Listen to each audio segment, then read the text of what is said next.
Hey guys, so we're back with another video. This time we'll be talking about the Jeepers Creepers Part 2. Now I really wanted to go in and really talk about the exploration of the Jeepers Creepers universe.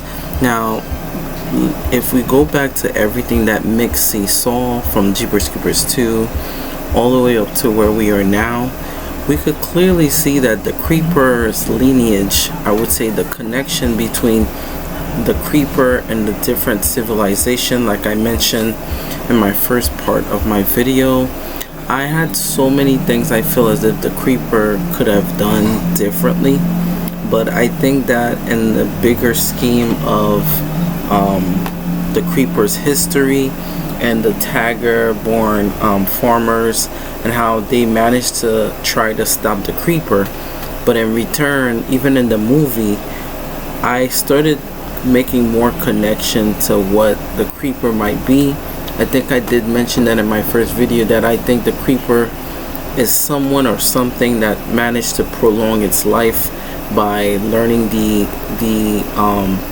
important formulas of life, especially immortality, and that over time the Creeper managed to learn how to live longer than regular. Furthermore, in the movie scene, there were different scenes, especially in the bus, when the Creeper was trying to take one of the student athletes, and that Mixie or one of the female characters stabbed the Creeper. And that's when I started analyzing the Creeper's anatomy and how the Creeper regenerates and how he replenishes parts. That also goes back to the question of that when the Creeper goes back into the earth.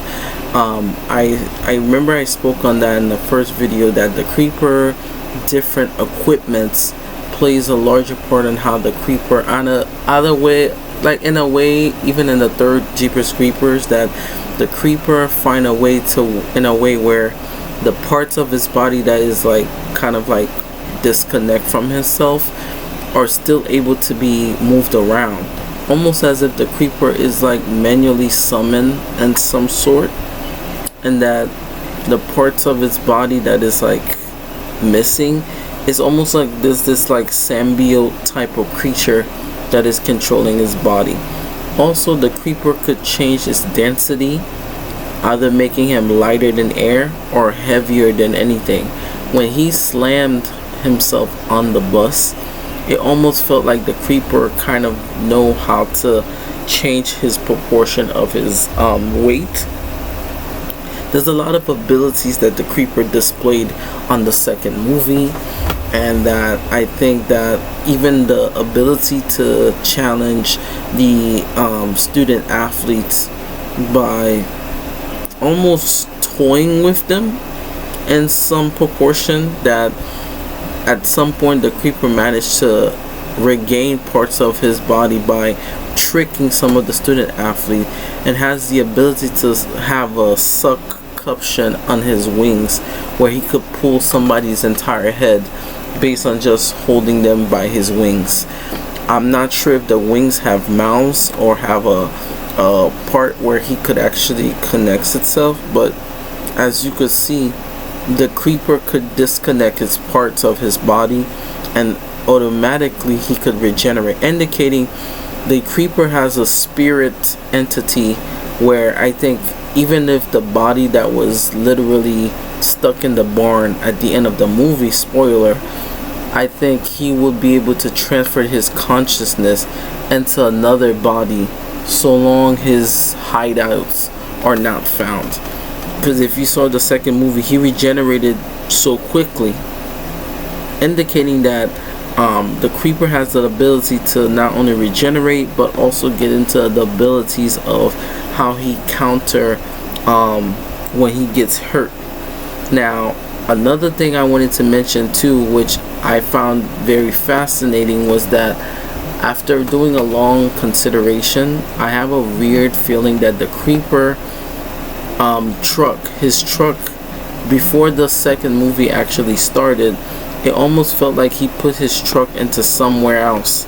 Now, I remember the same night on Jeepers Creepers 3 that the Creeper was he captured Derry, and then he was flying into the N-Pound highway going to East 9, which was the same night after he took Derry, as if he put the truck somewhere so that we could use more agility technique, almost like a stealth technique, like a ninja.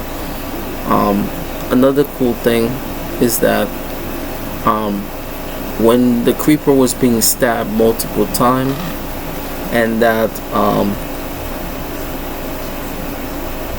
4:15, and that the creeper kind of like got stabbed so many times, and then from there we saw the creeper kind of gave Tagger a stare, as he was almost as if, like I mentioned, his time was running out, and that he had to kind of like now go back into the earth. Now it seems as if his body becomes like this petrifying wood because of the impacts of blows. But I think if the creeper is like this spirit entity, and that once he inhabited a new body, he takes the form of his old body, I believe that the creeper will be back, but probably in a different body, if he's like a sort of like spirit entity. Now the main body of the creeper might be stored somewhere else, and that as this whole trilogy start coming to a close, we saw that the Dark Tagger and Wayne Way's character was staring at the creeper as his old body was stuck in the barn.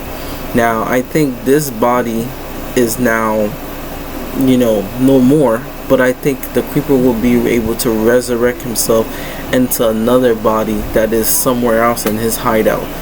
Now I'm not sure if the creeper has multiple hideouts, but I think that he has definitely put his truck somewhere in case to be resurrected. I think the heart of the creeper belongs in his truck, and that if you destroy the truck, then you destroy the creeper.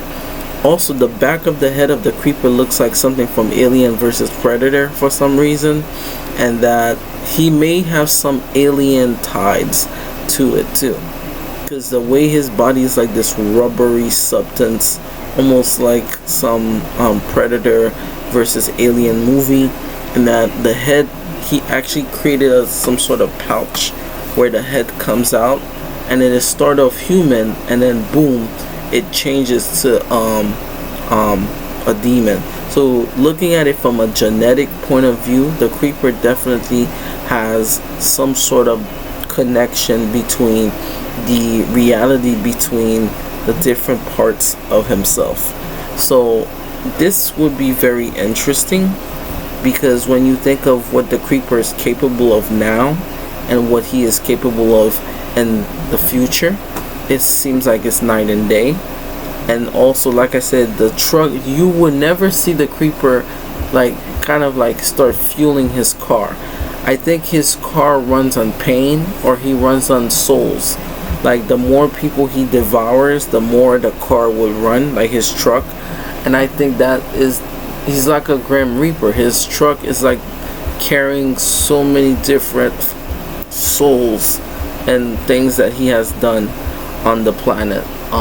So I think, in reality, that the creeper might be something even more insidious. Now I think also his connection between all of the different religion, as well as the different neurons of personification of fear. He's able to sense fear, he's able to act on them.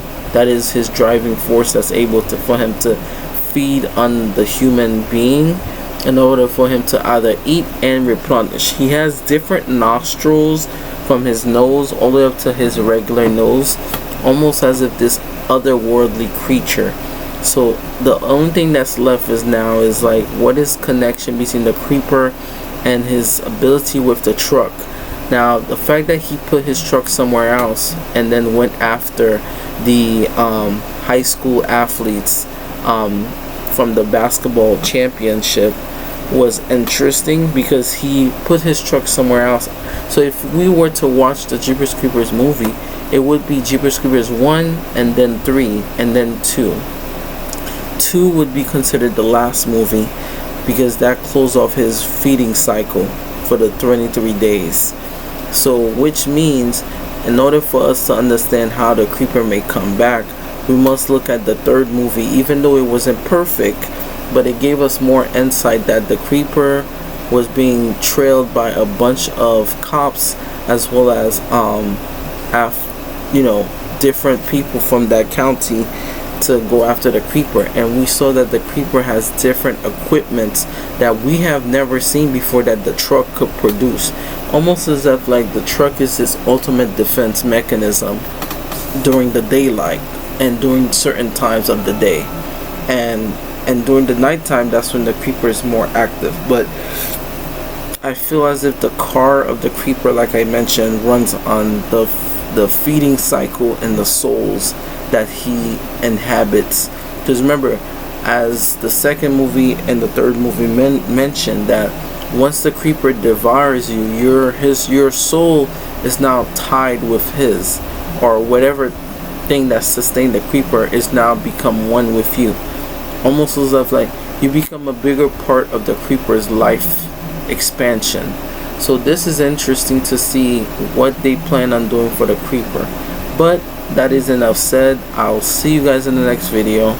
Shout out for more. But like I said, religion wise, I think the creeper spanned so many different religions and different attributes of those religions, and he managed to learn so much from those religions that he was able to defend himself and protect himself at the same time. And he put certain spells, I think, on his truck so that his truck could be invincible. So which is interesting. So like I said, this would be interesting question, where is the creeper from? Was the creeper manually summoned? That is another thing a lot of people have been mentioning. And that, what is his connection with electricity, as well as he's like this bad omen where wherever he steps in, the entire frequency just like stop, almost as if like this, like an alien aspect to the creeper, where an alien could control so many things. But at the same time, can the creeper stem back even to the Salem witch trials, which I think the creeper was persecuted as a witch or a warlock, and then from there the creeper was bound to now suffer his consequences as he became human. So that could be another thing too. So there's so many theories that I think that might go from there. But like I said, guys, this is gonna be a very interesting outlook on that. But let me know what you guys think. Make sure you guys like and subscribe to the channel, and I'll see you guys in the next one. Bye bye.